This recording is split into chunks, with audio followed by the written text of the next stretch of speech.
Aquí os muestro el paquete como es completo, que es súper chulo. Y aquí es como me ha venido. Una vez montado, queda así de bonito, con todos los detalles.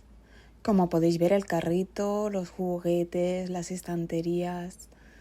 Este chaki me ha encantado porque tiene todos los detalles para que veáis. Aún me falta por completar, que ya iré abriendo cajitas. Pero es que no le falta detalle, es una pasada. Yo he alucinado, no me lo imaginaba así.